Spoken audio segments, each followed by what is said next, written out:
I looked at the comparisons between municipal policing and what I was seeing in First Nation policing. I realized that there was a lot of inequities in terms of funding, equipment, recruitment, and retention. But what I also noticed was that there was a huge commitment from officers and staff members and dedication to the communities that they come from. Someone had to fight for that. The Indigenous Police Chiefs of Ontario was formed in August of 2019, bringing together the chiefs of police from 9 self-administered Ontario Indigenous police services. They quickly realized that we all have the same issues, we all have the same problems, so maybe we can tackle these issues and these problems together. We felt that if we brought our voices together, that we would accomplish a whole lot more. And ultimately provide the service of adequate and effective policing to the 86 First Nation communities that are served.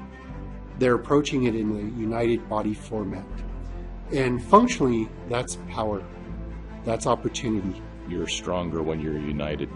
By forming this association, it's like we're banded together and we're able to advocate better for each other. So one's not getting less than the other. We're all being treated equally.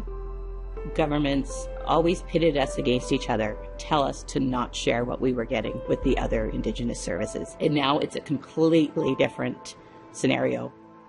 I've policed in 2 different provinces in Canada, and I've never seen the progress that IPCO is doing with the First Nation police services in this province. IPCO was successful in bringing our officers' pension to parity with our provincial counterparts.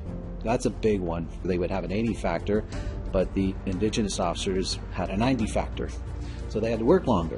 So pushing for better pensions helps with recruitment and retention of officers and staff members. We're actually getting more and more applicants from other police services that have left our services for a better pension, as an example, now coming back.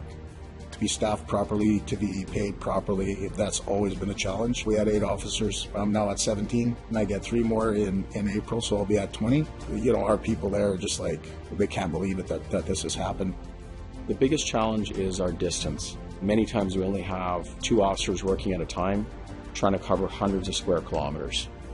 Those police officers are many times possibly responding to a fire, possibly providing medical care. The integration of that fire piece and that first response piece has been identified as an important role for IPCO.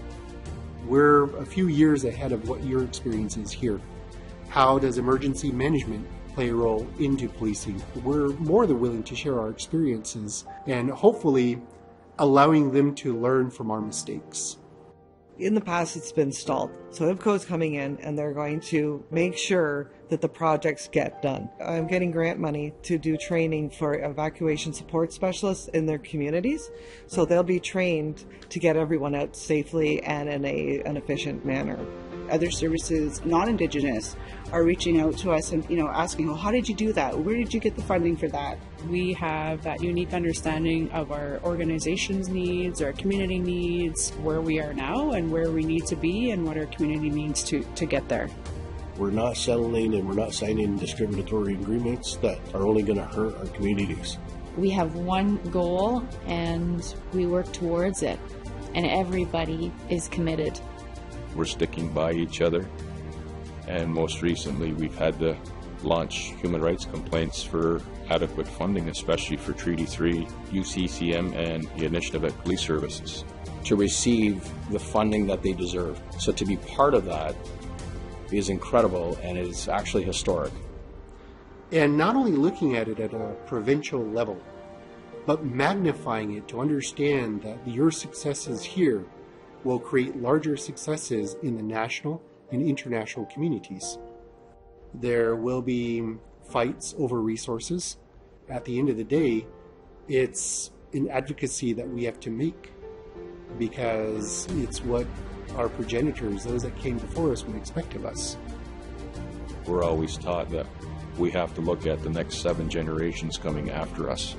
So we want to ensure that our youth are healthy, they're safe, the community's safe. To impact tomorrow, you have to make decisions today. You can't keep waiting for something to happen. You have to make it happen yourself. The best way to know the future. The best way to know the future. The best way to know the future is to create it now.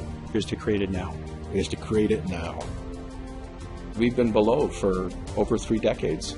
And our goal is to ultimately not just reach that equality, but to be way above it, and to ensure that we are offering a product to our communities that everyone is going to want to be a part of.